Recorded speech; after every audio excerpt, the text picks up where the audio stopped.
Olá, a TV Leges desta semana é especial. Você vai ver trechos do programa Canto das Letras, um projeto cultural que tem o patrocínio do Cindy Leges e realizado pelo Espaço Cultural Zumbi dos Palmares e pela TV Câmara. Em formato de talk show, em que a plateia interage com os apresentadores, o Canto das Letras contempla artistas de Brasília, aliando música e literatura. O programa já tem mais de 5 edições e tem acontecido no auditório da TV Câmara pelo menos uma vez por mês. E nesta edição, que nós vamos apresentar daqui a pouquinho, participaram o escritor e servidor do Senado Federal, João Bosco Bezerra Bonfim, a poeta taquígrafa da Câmara dos Deputados, Noélia Ribeiro, além do cantor e compositor Beto Dourar. E a apresentação ficou por conta de J. Abreu e Isolda Marinho. Confira!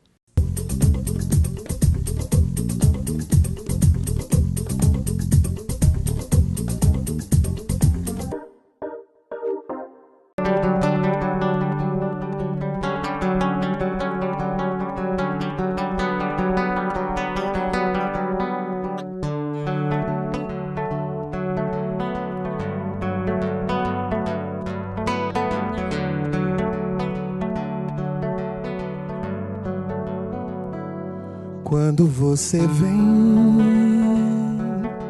tudo fica zen. Amor, noite e dia. Querer luz, aconchego.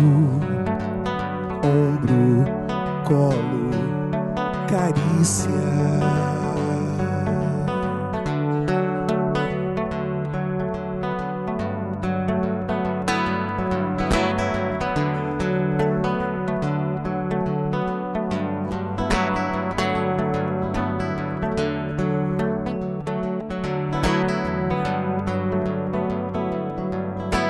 Assim você me deixa sem ar, assim você me rouba o sono, assim você invade os meus sonhos, assim você me faz voar, assim você me deixa sem jeito, assim você me faz te querer e querer e querer, te querer e querer.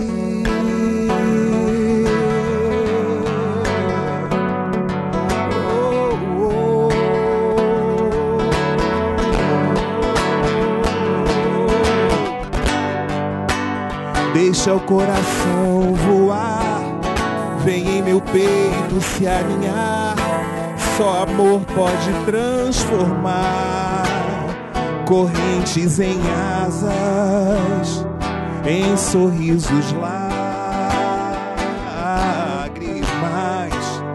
Hoje eu desejo voar, sobrevoar cordilheiras, matas e marés, sentir tua boca em mim, beijar teus lábios e assim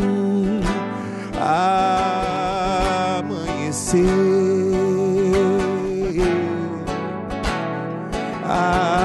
amanhecer.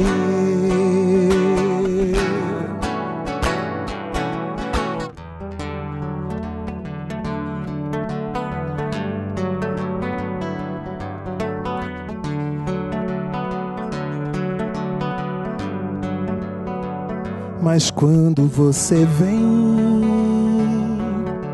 tudo fica zen. Amor, noite e dia.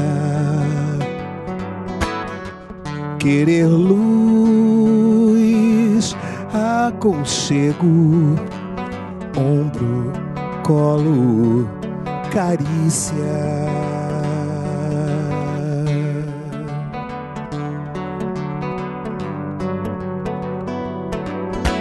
Assim você me deixa sem ar, assim você me rouba o sono, assim você invade os meus sonhos,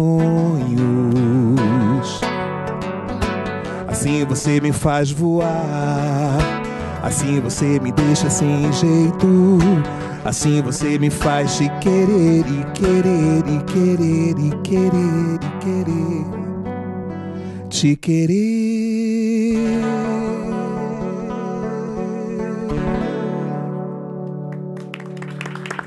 Obrigado.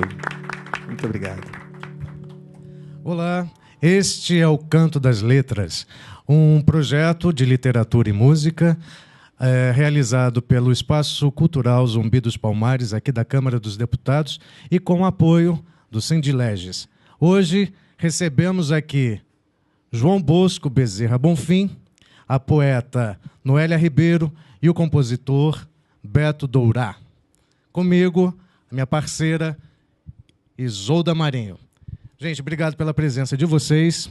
A gente vai aqui bater um papo, conhecer, né, o trabalho de vocês, enfim, como começaram.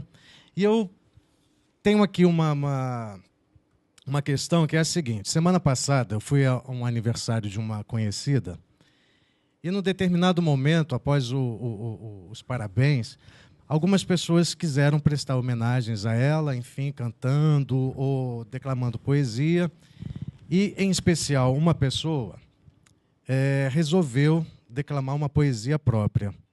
E disse o seguinte, que aquela poesia fora escrita num momento de muita dor, que só assim ela conseguia escrever alguma coisa. Para vocês é assim também, quando se escreve uma poesia?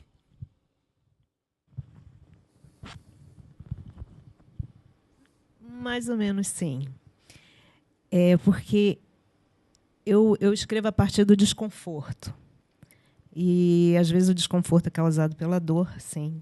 Às vezes, o desconforto é causado até por uma alegria muito grande, um deslumbramento. E, em tempos de equilíbrio e paz e conforto, a minha produção cai bastante. Então, eu até concordo, chego a concordar. E você, João? Bom, eu ia dizer que felizmente não, porque senão eu não escrevia nada, né?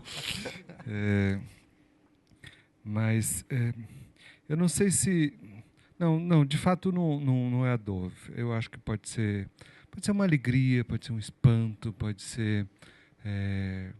enfim, mas com certeza dor, sim. A história que a Noélia fala, o desconforto, o abismo... talvez assim um tanto do que eu escrevo tenha a ver com o silêncio. Eu tenho uma grande capacidade de calar sobre coisas e aí às vezes isso vem em forma de poesia, né? Então muitas vezes assim, eu queria esbravejar por aí, dizer umas coisas e acabo não dizendo. Aí um dia isso vai destilando lá e eu acabo transformando em poesia. Mas, felizmente, não é só a dor que nos leva a fazer poesia. E você também é cordelista, né? Parece que exige ali uma brincadeira com as palavras, né? Você trouxe o cordel do Ceará? Bom, eu e todos os cearenses e piauienses que viemos para Brasília trouxemos essa memória. É uma memória de infância. Antes de eu saber o que era livro propriamente dito, ou saber que existia uma coisa literatura, eu ouvia os romances cantados. E aí, antes de eu saber que isso ia ter um nome, cordel ou cantoria, isso já me agradava e me agradava exatamente porque contava histórias interessantes e contava isso em versos. E aí eu conseguia ir decorando, mesmo quando eu ouço o Beto assim cantar, assim, eu gostaria que a poesia pudesse frequentar os rádios e tal, assim, repetida, porque assim, a segunda ou terceira vez que eu ouvir essa música, ela já vai fazer parte do meu imaginário. Então eu penso que a ideia do cordel, da repetição, das rimas, ela favorece muito essa memória. E Legal. Eu trouxe lá. Noélia, você veio para Brasília bem pequena, né? Bem jovem. Com Primeiro 12 você anos. foi para o Rio de Janeiro. Eu morei no Rio, aos 3 nasci anos, em Recife. Nasceu em Recife, foi para o Aos Rio. 3 anos morei no Rio e aos 12 anos de idade eu vim morar em Brasília. O que você trouxe lá de Recife? Ou você não se lembra quase nada de lá? Não, de Recife eu não me lembro quase nada de lá. O que eu trouxe provavelmente está no meu inconsciente. Que foi a minha vivência com meu pai, que a mudança de Recife para o Rio se deu em função de uma separação da minha mãe com meu pai. Então, provavelmente, eu trouxe mais ausência do que qualquer outra coisa, né? Sua mãe funcionária pública do Ministério, não é isso? Da Fazenda. Da foi Fazenda. contadora, Seu pai, acho que bancário. Ele era bancário. Uhum. Isso. Aí você foi para o Rio de Janeiro e já foi um choque cultural ali, né? É. E quando você chegou em Brasília, como é que foi? Quando eu cheguei em Brasília, a gente mudou, praticamente a gente mudou a nossa vida totalmente, porque a gente morava numa kitnet no Rio de Janeiro, em Botafogo, eu, minha mãe, meus 2 irmãos e minha tia. E aí, com aquela transferência que os funcionários da Fazenda tiveram, muitos vieram morar aqui em Brasília. E aí nós fomos para Asa Sul, um apartamento de 3 quartos, e eu tive o meu quarto com a minha irmã. Então, foi assim, maravilhoso. Foi uma mudança completa na minha vida. O João veio para cá em 71, não é? 72? Final de 72. Qual foi o impacto ao chegar em Brasília, uma cidade ainda sendo construída, vários espaços, terra vermelha ainda? Uma memória que eu tenho da chegada, eu cheguei nessa rodovia que veio da Bahia para cá, foi do alto do Colorado, era assim um anoitecer, e me chamou a atenção. Eu nunca tinha visto tanta luz na minha vida, assim, essas luzes do plano que a gente já visto até hoje. Depois eu coloquei num cordel, né, a cidade flutuante, né, eu coloquei essa imagem. E fui morar em Taguatinga, e onde ainda havia muitos espaços vazios, né? Hoje eu vou a Taguatinga e quase não reconheço mais. Depois fui morar no Guará, justamente, primeiro a gente mudou e depois foram abrir os bueiros, abrir os esgotos, assim. Então, foi muito interessante assistir esse crescimento da cidade. Aí eu fico pensando assim, eu cheguei aqui, a cidade tinha 10 anos, hoje, né, ambos temos mais de 50, né? E é muito interessante a gente ter a idade de uma cidade, né? Quer dizer, ter crescido com essa cidade foi uma coisa muito, muito legal. Brasília, eu cheguei com 11 anos e foi a primeira cidade em que eu morei na minha vida. Eu morava na roça, no mato. Então, assim, a minha referência de cidade para todo sempre é Brasília. Mas como é que foi assim para vocês, assim, pegar os anos 70 aqui em Brasília, em plena ditadura, né? E ainda acontecendo muita coisa cultural, né? Projeto Cabeças, enfim, a música sendo tomada de uma certa forma, até como válvula de escape, né? Dos adolescentes aqui da época, a poesia com Nicolas Berr, enfim, uma série de pessoas que iniciaram. Como é que foi para vocês pegar esse período aqui em Brasília? Bom, eu fui uma adolescente bem alienada dessa parte política. Meus irmãos, eles eram muito envolvidos no movimento político. E eu ouvia trilha sonora de novela. Eu assistia novela, comprava meus LPs de trilha sonora. Eu não tinha a menor noção do que estava acontecendo. E, nesse tempo, fiquei ouvindo muita música, tudo que eles me passaram de música. Mas, assim, esse tipo de informação do que estava acontecendo politicamente no país, eu tinha nada, praticamente nada. Agora, a parte cultural, aqui em Brasília, eu participei ativamente, conheci o Neio, da Galeria Cabeças, passava minhas tardes na Galeria Cabeças e participei dos concertos também, vários concertos. Na época, eu namorava o Nicolas Berr. Então, a gente praticamente fez aquilo tudo, né? A gente produziu aquilo tudo. Estávamos sempre ali, ajudava a fazer, inclusive, os cartazes do Concerto Cabeças, que eram feitos, como é que fala? Aquela silk screen. E a gente ajudava a fazer, e estávamos sempre juntos. Então, essa parte foi muito legal, porque nós começamos tudo. A gente que vivia naqueles gramados fazendo as coisas acontecerem. Isso foi muito, muito bom. E você, João? Bom, eu tive um começo de contato com as artes com o teatro. Comecei a frequentar um grupo de teatro que era vinculado ao SESC, SENAC, uma coisa assim. E parece que essa história de arte... Tentei aprender violão e não deu certo, mas parece que a história de arte estava sempre me perseguindo. mas foi nessa vertente de arte e política que eu comecei a minha formação com o Grupo Favela Teatro Popular na Ceilândia, né? Então, a Lúcia Carvalho, hoje Lúcia Carvalho, na época era a Lúcia Morbeck e o próprio Morbeck. Então, muita gente daqui do plano, eu morava no Guará, ia para a Ceilândia, muita gente daqui do plano ia. Então, era uma dimensão de a gente lidar com arte e conscientização e movimento político. Não havia qualquer partido legalizado, então muitas dessas pessoas que depois, quando os partidos se legalizaram, foram para o Partido Comunista, para o PT, estavam todos lá sob o mesmo guarda-chuva, e a gente fazia teatro, e fazia farra, e tocava violão. Há coisas desse período, hoje, colegas meus de trabalho aqui no Senado, com quem eu conheci, sei lá, o Patativa do Assaré, que eu saí sem conhecer o Patativa do Assaré. Então, essa dimensão do teatro popular, para mim, foi fundamental para as duas coisas. E de lá a gente vinha para o que o pessoal brincava de ser a Broadway brasiliense, que era ali a 508, a Escola Parque e o Beirute, né? Então, essas coisas assim foram fundamentais, né, para essa formação cultural da cidade. Foi um período muito rico, né, na formação de grupos de teatro. Beto, você é carioca e está em Brasília há quanto tempo? Nossa, praticamente a minha vida toda, desde 70. Uhum. Então estamos todos aqui desde 70. Assim, morando aqui, somos né, mas cúmplices sempre dessa fora. Cidade. Sempre voltando às minhas origens no Rio de Janeiro. Como é que começou a música na tua vida?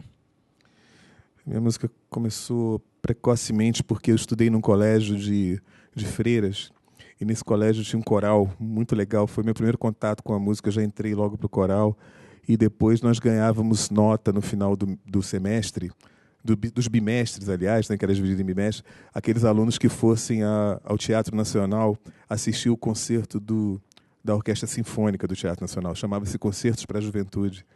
Acontecia aos domingos às 10 horas da manhã. Então, era um prazer para mim. O meu primeiro contato com instrumentos, com palco, foi indo aos concertos da Orquestra Sinfônica. E ali eu fui embora, né? Não teve jeito. Isso é fundamental para o estudante, né? Poder ter acesso aos teatros, aos shows, enfim. O bom é que eu tive logo de imediato uma referência de altíssima qualidade, né? Enquanto que os jovens, atualmente, a maioria não tem acesso a esse tipo de coisa. Né? Eles vão ouvir primeiro o que não é tão legal e acabam seguindo por um caminho, né, que também não é tão legal. Além desses concertos que você assistiu, você aprendeu algum instrumento indo à escola ou você aprendeu sozinho? Não, eu sou autodidata, eu aprendi sozinho. Não teve nada a ver com escola, não. Depois, mais tarde, que eu comecei a estudar um pouco, mas no início foi sozinho com o violão, enchendo a cabeça dos meus pais com barulho, com instrumento desafinado, né? Então, Tinha algum compositor assim que você considerava o máximo? Olha, os meus primeiros ídolos, né, digamos assim, não foram brasileiros, foram ícones da música internacional, mundial, né? Porque o meu pai ouvia muito vinil em casa. Eu lembro a gente almoçando em casa aos domingos, tal, e ele ouvindo na vitrola o Ray Charles, né, o Stevie Wonder. Então, a música I Can't Stop Loving You é a música do Ray Charles que não sai da minha cabeça. Eu lembro, eu era pequenininho, meu pai ouvia isso. Então, eu tive os meus primeiros ídolos foram esses, os cantores negros da música norte-americana. Aí depois eu comecei a conhecer um pouquinho da música brasileira, né? Aí veio Cartola, aqueles caras, né, maravilhosos, e depois, mais tarde, Caetano, Gilberto Gil, Chico Buarque, né? Essas pessoas, o Djavan, tal. Você falou em vinil, e eu tenho que perguntar aqui se vocês têm alguma resistência às tecnologias, né? Por exemplo, o livro hoje passou para um tablet, né? O que vocês pensam? Eu sempre ouço escritores falarem que o livro, o papel, nunca vai morrer. Mas cada vez mais as pessoas estão adquirindo tecnologias, basta baixar um aplicativo ali e o livro está, né, no tablet. E as estantes das casas estão cada vez mais vazias. Vocês têm alguma resistência em relação a isso? Eu acho que as duas coisas podem caminhar juntas. Eu tenho uma prateleira de vinil ainda. Tinha um baú enorme, fui me desfazendo. Hoje eu tenho uma prateleira inteira de vinil. Tenho 2 caixas de fita cassete, com várias músicas que eu gravava. Tenho muitos livros, mas acho muito legal essa ideia do e-book, de você comercializar seu livro pela internet. Eu acho que tem que caminhar tudo junto. Não abandonar nem o que passou, mas também não fingir que não existe o que vem por aí, o que é novo. Acho que tem que ser incorporado, senão você fica para trás, né? Acho que o único problema dos tablets e tal é que eles ainda não têm essa maleabilidade do livro, né? Não tem essa coisa assim, não consegue reproduzir o cheiro e tal. Então, eu acho que livro, para mim, tem uma coisa qualquer de fetiche. E nessa minha encadernação, pelo menos os livros vão continuar a frequentar. Mas eu penso assim... Até por uma questão de identificação. Você vê uma pessoa com um livro na mão, você já faz uma leitura dessa pessoa, né? Se a pessoa está com um tablet, você... Uai, quem será? Faz outra leitura, né? Mas, assim, o que eu acho é que é o seguinte, eu acho que essa geração do tablet, há uma ali na nossa plateia, né? Quer dizer, eu acho que isso vai nascendo junto com a pessoa, então a capacidade de manipular essas mídias, de passar, isso vai sendo gerado agora. Agora, há uma coisa que eu acho que é preocupante, que é assim, onde é que os leitores vão se formar? Porque a questão é, alguém precisa ler, seja qual seja o formato, seja qual for o formato, a prática de ler, do modo como o Beto estava falando, assim, eu ia assistir a orquestra sinfônica. Então, assim, se não houver essa prática de leitura, que pode ser na sala das casas, para mim, assim, o problema não é as casas onde os livros foram extintos, é onde eles nunca existiram. Então, muitas das famílias de classe média de Brasília, a gente vê lá um grande home theater, né, mas estante nenhuma de livros. Então, assim, o hábito de ler ele pode ser feito em qualquer lugar. Não havia livros na minha infância, nem por isso eu não deixei de me tornar um leitor. Não havia livros absolutamente, eles não existiam. Então, assim, o hábito de ler é que ele precisa ser cultivado. Eu ouço com preocupações coisas como assim, o governo de São Paulo anunciou que vai retirar o professor que dava reforço escolar no turno contrário e vai investir não sei quantos milhões na informatização do conteúdo. Mas como assim? Os conteúdos já estão informatizados. Como é que essas pessoas vão acessar? Eu acho que a cultura de acessar os livros é que no Brasil precisa existir, com tablet ou com livros de papel. E no caso da música, com tanta pirataria por aí, isso dificulta para o artista mostrar o seu trabalho ou, de uma certa forma, até facilita com YouTube, blogs, onde você pode postar o seu vídeo? Exatamente. Existem 2 caminhos aí importantes. O primeiro é porque o artista, quando é famoso, quando ele já é reconhecido, né, por todo mundo, ele não precisa tanto dessas tecnologias para divulgar o seu nome e o seu trabalho. Mas artistas que ainda não estão na cena musical, esses aí precisam. Então é interessante. Então, quando as pessoas falam em pirataria, em baixar música, eu acho que existem 2 caminhos mesmo, porque alguns precisam, outros não precisam mais. Prejudica aqueles que já estão famosos e ajuda aqueles que estão iniciando, né? Então eu penso que é assim, eu não vejo essa coisa como uma coisa ruim, não, sabe? Eu até acho positivo pra caramba isso. Na questão de shows em Brasília, você acha que atrapalhou um pouquinho o artista local? A questão dos bares não poderem mais ter música ao vivo nas comerciais da cidade? Olha, na verdade, eu toquei durante 14 anos na noite em Brasília, já não toco já há muito tempo, mas na época em que eu tocava, isso não era tão importante assim, o cara tocar na noite, porque o artista que toca na noite, ele não cresce. Ele não cresce, eu digo assim, ele evolui profissionalmente, tecnicamente, porque ele acaba adquirindo toda a técnica de como lidar com o microfone, com o público, etc., e tal, com o seu instrumento. Agora, se o cara toca, Brasília é uma cidade pequena, se o camarada toca num bar, por mais que ele seja lotado e famoso, durante 2 dias na semana. E se no final de semana ele quiser fazer um show no Teatro Nacional, ele não vai conseguir levar público para lá. Porque no bar, as pessoas chegam lá e pagam um couvert, né, mínimo para que nem às vezes fica para o artista, fica mais para casa. E depois, quando ele vai para o teatro fazer um show, só se for entrada franca, porque as pessoas não vão ao teatro assistir. Eu passei muito por isso em Brasília. Então, eu acho que o fato da música hoje não ser permitida na maioria dos bares não é tão ruim assim também, porque existem ainda casas boas em Brasília que têm música ao vivo. As que pararam com essa coisa foram aquelas que estavam realmente incomodando a vizinhança, que ficavam muito próximos aos apartamentos ali nas 200, nas 400 e tal. Mas depois eu acho que não estragou em nada, não dificultou em nada para o artista que quer ser um artista de verdade, né? Aquele cara que quer viver da noite, aquele cara que está no banco durante o dia, à noite ele pega o violão e vai tocar para ganhar um extra, né? Para esse aí realmente foi ruim, porque ele não pode mais ganhar esse extra dele. Certo. Vamos ouvir mais um pouco de Beto Durá. Então vamos lá. Eu queria pedir, por gentileza, para aumentar um pouquinho o retorno aqui do meu violão e da minha voz, tá? Que ficou um pouco baixo.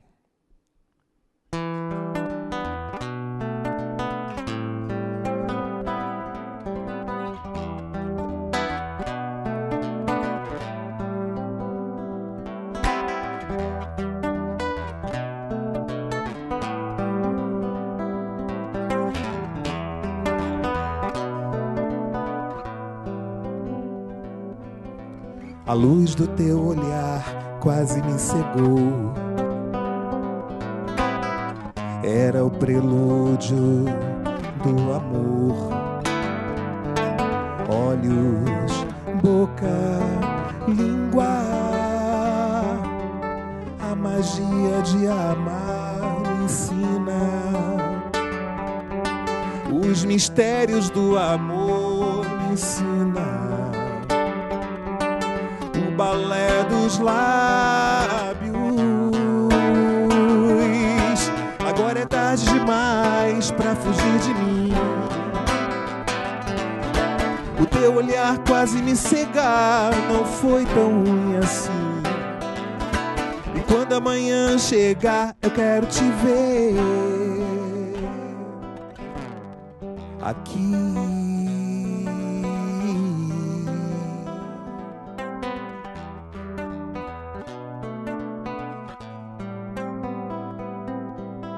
A luz do teu olhar quase me cegou. Era o prelúdio do amor. Olhos, boca, língua, o balé dos lábios me ensina. O balé dos lábios me ensina. O balé dos lábios. Agora é tarde demais pra fugir de mim. O teu olhar quase me cegar, não foi tão ruim assim. E quando amanhã chegar, eu quero te ver.